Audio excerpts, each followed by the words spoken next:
Assalamualaikum warahmatullahi wabarakatuh. Salam sejahtera bagi Anda sekalian. Om Swastiastu.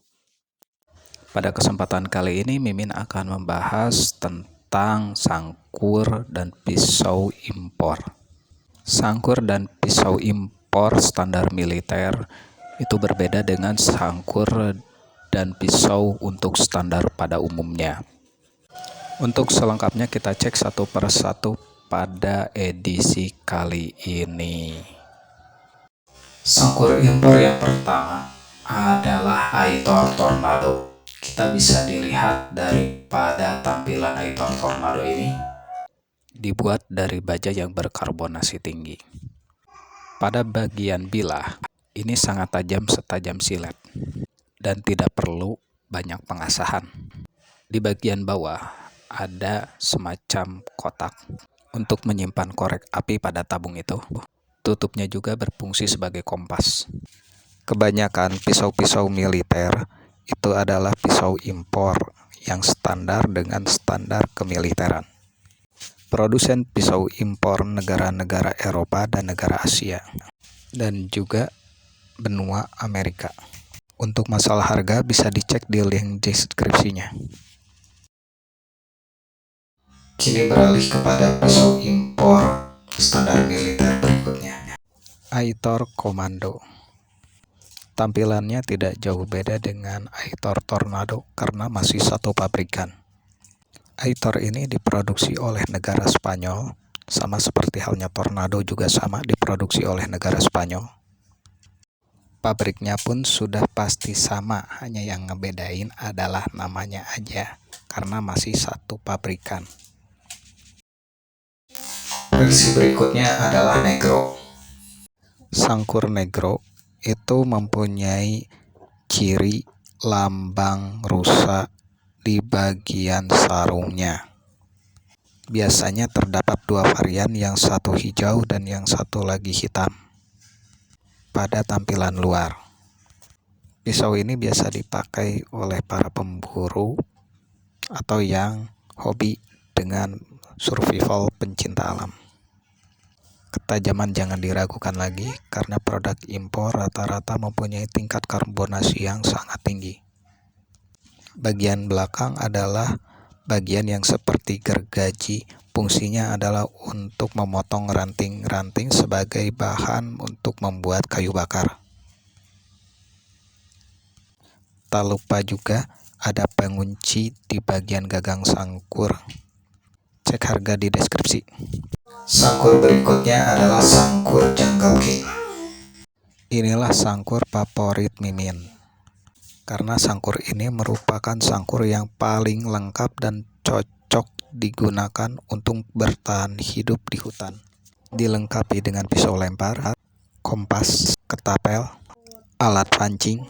Pada bagian sarung bisa menjadi alat ketapel portable. Pada bagian gagang terdapat ruangan khusus kedap udara untuk menyimpan alat pancing atau juga untuk menyimpan korek api sehingga tidak mudah basah. Pisau ini merupakan produksi dari negara Spanyol. Perlu diingat, negara Spanyol bukan singkatan separuh menang nyolong. Kelengkapan dari Aitor ini menjadi sesuatu yang sangat sempurna, mulai daripada bahan serta multifungsinya. Indonesia bukannya tidak mampu untuk memproduksi pisau militer sendiri, namun biaya untuk membuat mesinnya sendiri itu sangatlah mahal. Bayangkan untuk membuat satu mesin saja diperlukan dana 6-8 miliar untuk satu mesin. Sedangkan harga jual sebuah pisau tidak seimbang dengan kos produksinya. Dulu untuk pisau, negara kita pernah mencoba membuat pisau jenis serupa untuk kalangan pasukan Raider. Hanya saja produksinya dihentikan karena biaya kos produksi yang terlalu mahal dibandingkan dengan biaya impor. Jadi bisa dipastikan bahwasannya para pengguna atau pebisnis militer lebih memilih impor karena lebih praktis. belum lagi biaya pengembangan dan risetnya juga untuk pisau lebih mahal ketimbang beli yang sudah jadi. Jenis Jungle King sering juga dibeli lewat tender oleh TNI untuk perbekalan anggotanya. Namun perusahaan Jungle King juga mengeluarkan produknya untuk versi umum sehingga tidak ada logo TNI. Berikutnya akan kita bahas lagi 4 pisau impor yang banyak diminati baik kalangan umum maupun militer.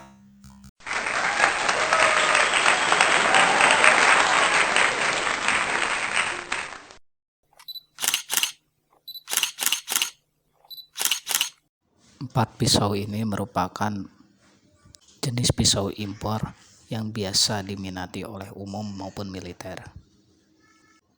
Bukan hanya dilihat daripada stylishnya, tapi juga dari produk kualitasnya juga.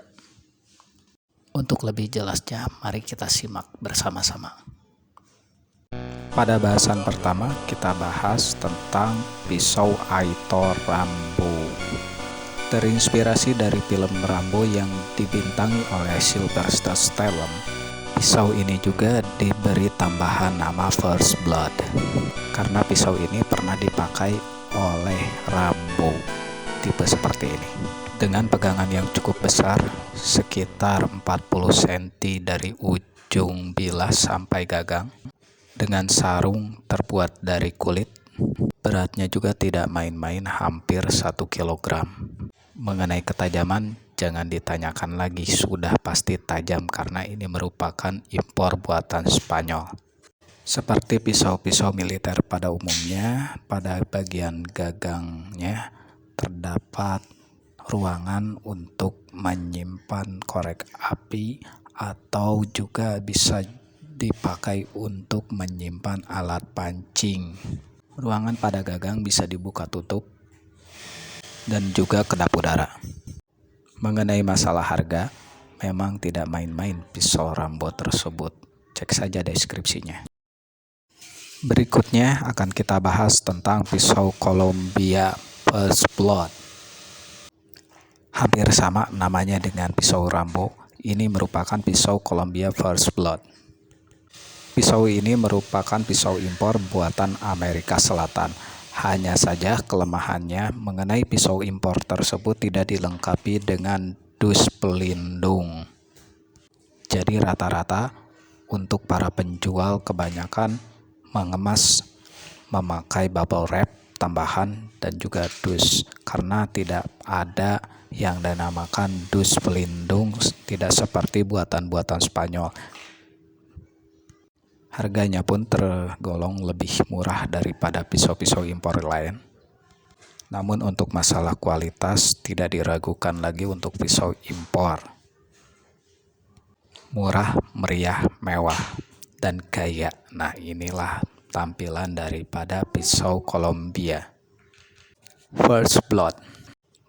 Cek deskripsi untuk melihat harganya. Berikutnya kita akan bahas tentang Columbia Brutal War.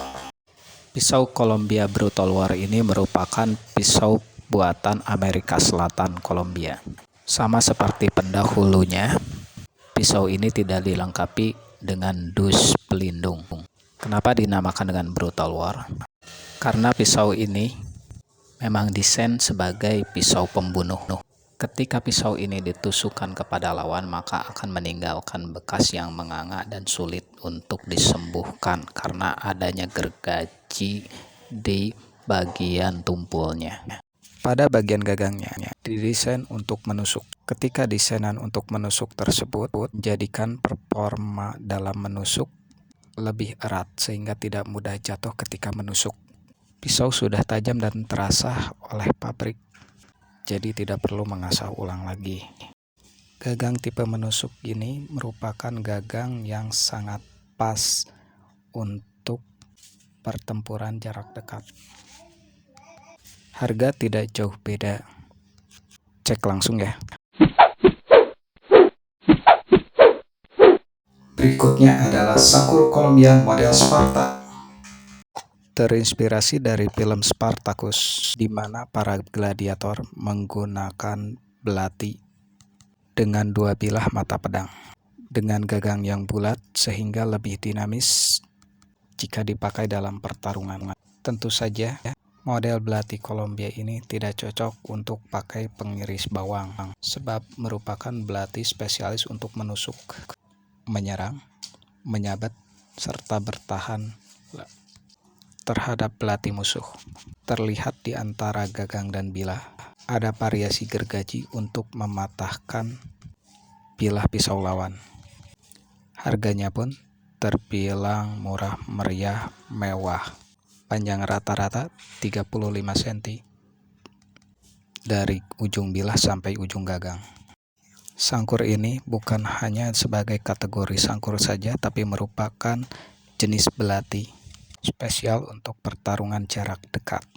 Untuk performance jika dilemparkan juga akan lebih stabil karena antara sisi kiri dan sisi kanan simetris.